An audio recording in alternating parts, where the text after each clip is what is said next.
Yo, what's up？ 欢迎回来 Rider ATS， 我是阿豪 ATS。今天呢，带大家来到我们 Johor Bahru Mid Valley South Key 这边的 BYD Showroom 啊，是要来解答你们大家对电车的一些迷思啊，尤其是很多人啊，他们会在想电车会不会爆炸啦，电车会不会塞车的时候塞到没有电啊？今天我们讲的这些课题哦，满满的干货，尤其最后几项啊，你们一定要看到完。如果你对电车有兴趣，或者你对电车完全不了解，想要了解更多这些讯息的话，今天的影片看完它，你就受益良多了。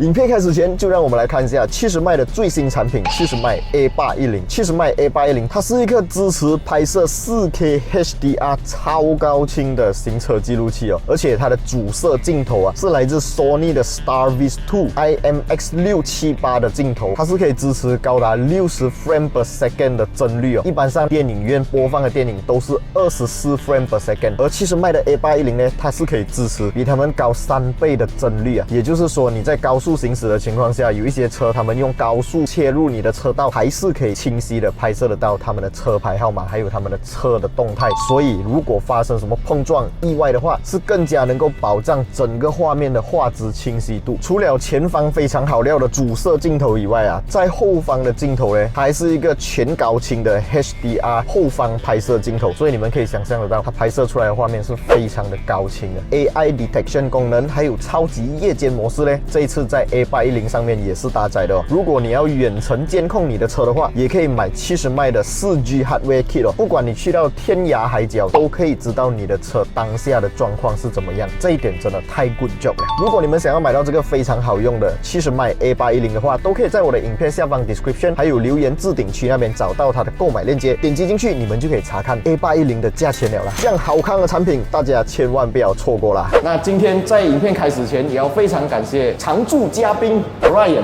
嗨，大家好，我是 Ryan。Ryan 也是有自己的汽车频道，如果你们还没有订阅他的 YouTube 频道的话，赶快去跟他订阅一下，因为每一次我们都会一起拍影片，然后你可以看到2个不同版本的东西。中间这一位就是我们的，我是 Teso BYD Johor 负责人。我其实是有做了一些笔记啦，就是我每一次拍关于 BYD 的车也好，还是任何全电车款都好，都会遇到的一些留言啊，哇，很多留言都有很多疑问，大家对电车这个东西啊，还是没有什么概念，大家还是觉得它是一个太超前了的东西，离我们很遥远。可是其实电车已经很接近我们了。很多顾客来到这边，把电车当成太空船，其实它电车就是一辆车罢了嘛。大家也不用想太多了，它没有那么复杂。那我们选出了几个今天要来讨论的一些观众时常会留言的一些疑问，我时常会在我的留言区那边看到，就是会问啊，如果开着电车啊，下雨啊，打雷很够力啊，会危险吗？基本上不会啦，因为电车都是有经过最少 IP67测试，只要你在不改装的情况下，那些 wiring 没有乱拆的情况下，它是一个很安全的车。它其实就是跟我们一般的打油的汽车一样啦。如果你打油的汽车会怕下雨打雷啊，这样电车就会怕啦。可是如果你打油的汽车不怕下雨打雷，这样电车有什么好怕？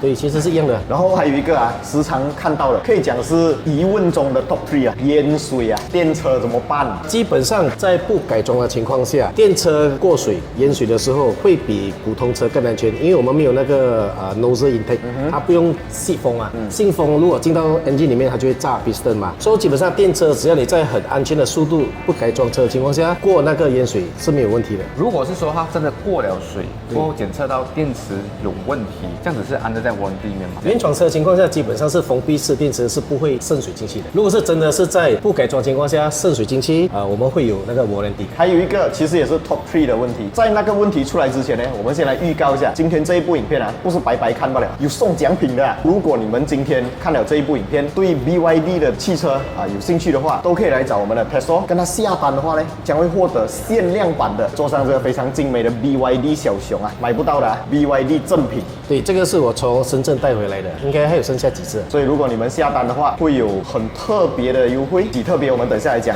还有这个限量版的 BYD 正品小熊。那我们继续来讲一下刚才讲一半的东西，好像我们的汽油车吧，5000公里、7000公里、10000万公里我们就要换黑油嘛。对电车多久要换黑油？ OK， 这个问题很好，因为BYD 是由三来 B 代理的。为什么 BYD 会给三来 B 代理？因为我们有共同理念，就是以顾客的安全为优先考量。所以基本上我们的 BYD 电车呢，会要求顾客在第一个5000公里回来叫做 running check， 就是好像我们普通汽油车这样。普通汽油车不是跟你说好像几千公里里面不可以落，怕会伤 piston， 会伤 bearing。所以我们的为什么会在第一个5000？是因为 BYD 深圳一个月有出产几十万辆 Auto3出口全世界。当你去到每一个国家、每一个路况、每一个用户的驾驶习惯跟那个天气都会不一样。为了确保我们的每一辆车都能达到180%的欧洲安全标准，所以第一个5000是回来我们做 service check，just in case 有什么 defect 我们可以马上换。然后第二个 service 呢就是2万或者是1年1次，也是一样以安全为优先。因为基本上电车不用换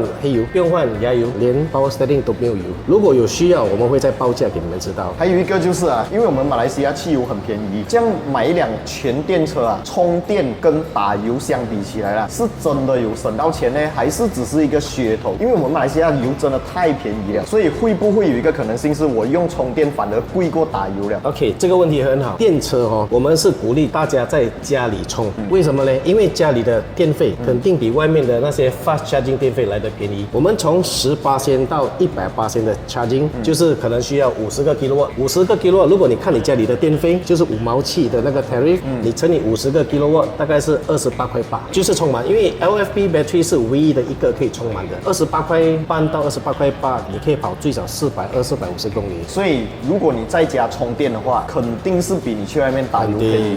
我们拿Auto3来做 sample 啦，长续航版本的，跟你自己家里打油的车相比起来，那个里程数是差不多啦。对，如果是这样来比较的话，一个28.8块，一个你可能要打80块，3倍耶。28.8块是以那种电费超过300块以上的家庭，如果你电费可能只是100左右的话，你可能才10多块。这点我赞同因为那时候我有跟几个电车车主聊过天他们之前的每个月油费是整1000块钱，然后他们自从换了电车过后，大概最少省一半。有些还不止，像我们最近有一个驾 Grab 的兄弟他就换了 Auto3，所以他驾了3个月过后，他的那个以前是 Beza， 他来讲一天的油费大概是100块，就是跑300-400公里了。他过后会用了 Auto3，一天才28块，他就在家里充满才出去做工。所以就连驾 Grab 的人都没有里程焦虑耶。对而且重点就是他讲他如果晚上还觉得很有精神的话，他就在附近的快充站一 charge 半个小时，他又是一条好汉。在3个月后就是上个月吧，他带了他3个朋友一次购买。有网民问电车塞车会完蛋，你觉得这个看法如何？其实我们油车在塞车的时候油会完的嘛，所以我们电车基本上跟油车是倒反。你塞车的时候，比如说我这辆车是60个 kilowatt 嘛，所以它在塞车的时候，它的 consumption 就是在1到2个 kilowatt per hour。换句话说，你这辆车在满充的情况下，你可以去享受60个小时塞车，你觉得 OK 吗？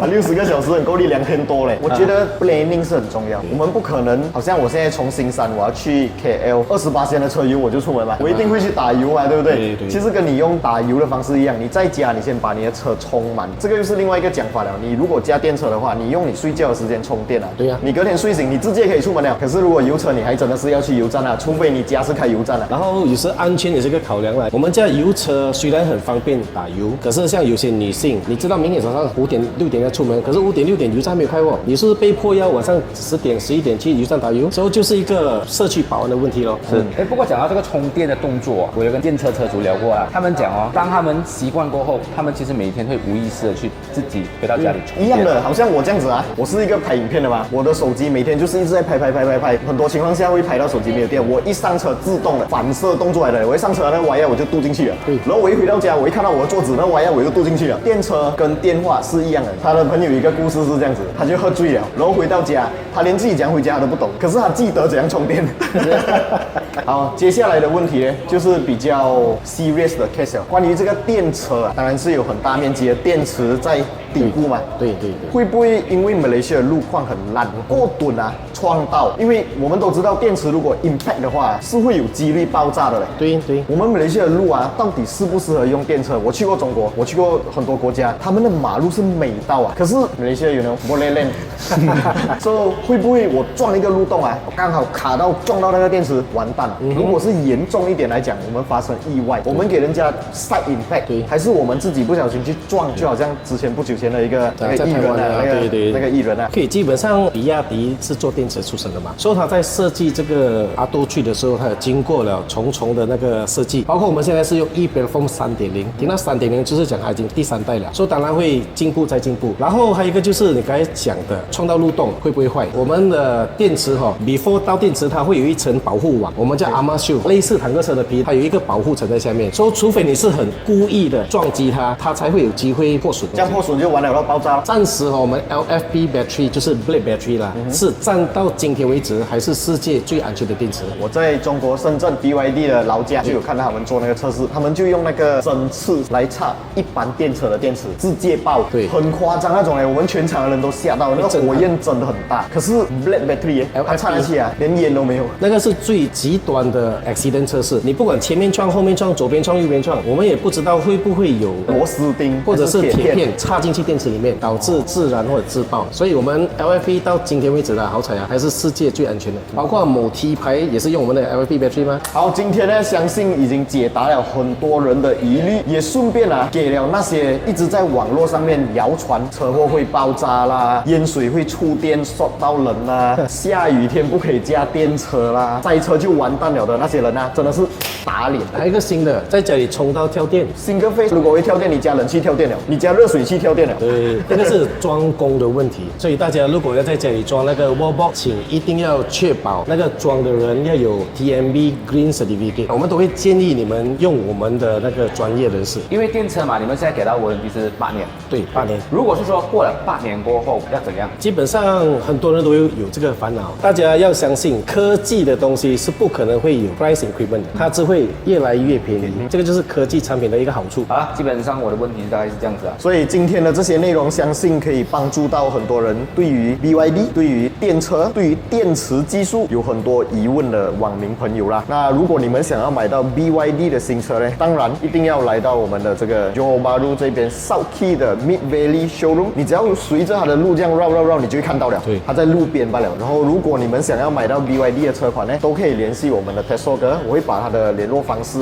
这个 showroom 的地址通通放在我的影片下方留言置顶区还有 description 那边。那如果是讲要买这个车呢，我们不能让我们的观众看了10几20分钟的影片什么都没有吗？对不对？这样如果从这一部影片发布过后，因为看了这一部影片过来买车的朋友呢，我们给他一点点优惠好不好？这个是一定，只要拿出这个影片过来找我或者找我的所有的销售，我们送你一个很口有声息地很特别的东西很特别的东西。OK 很特别的东西，特别，然后很特别的东西OK 那个是我会送你是 Made in Spain 的，然后它是 IP67，基本上是我showroom的那个东西啦，就是日晒雨淋你可以用的东西。哇！当然还有一个像刚才阿豪哥讲的嘛 ，Rider ATS 或者 Ryan 的粉丝成交过后，我们会送你一个中国带回来的，像你们那天去已经没有了是吗？我们去已经没有了，给我买完了。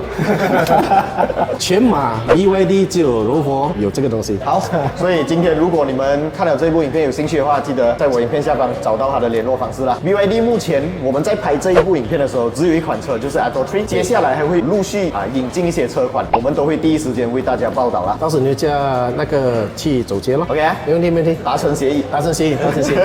好，喜欢我们的影片，不要忘记订阅、按赞，还有分享出去，小铃铛一定要跟它动下去。我是阿豪 ATH， 我是 Ryan Test Drive 的 Ryan，我是 BYD Deso，我们下一部影片再见啦 ，Goodbye，1、2、3。